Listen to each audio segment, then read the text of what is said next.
Klabu ya Simba imethibitisha kupokea barua kutoka kwa Wizara ya Habari, Utamaduni, Sanaa na Michezo kuruhusiwa kufanya mazoezi ya mwisho kwenye uwanja wa Benjamin Mkapa kesho Jumamosi.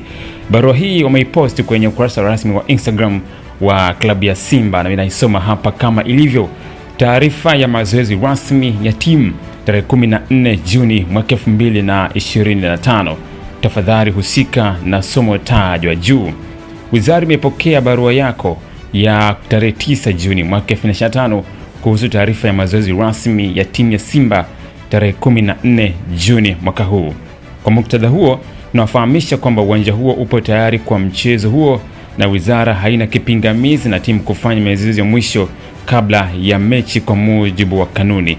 Aidha, wizara inapenda kusisitiza kwamba itaendelea kutoa ushirikiano kwa viongozi wa vilabu vyote nchini wanaomba kutumia uwanja Benjamin Mkapa na vingine vilivyopo chini ya wizara bila kukwamishwa kwa namna yoyote matumizi ya viwanja hivyo.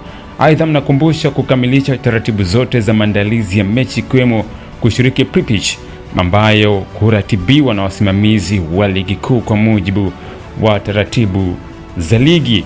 Nashukuru kwa ushirikiano wako. Imetolewa na Boniface Tamba, katibu mkuu, lakini pia nakala afisa mtendaji mkuu bodi ya ligi mtaa wa Uhuru, Ilala, Dar es Salaam.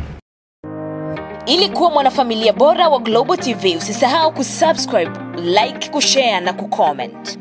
Baada ya kusubscribe, bonyeza alama ya kengele ili kupata taarifa kwa kila video inayopanda Global TV Online.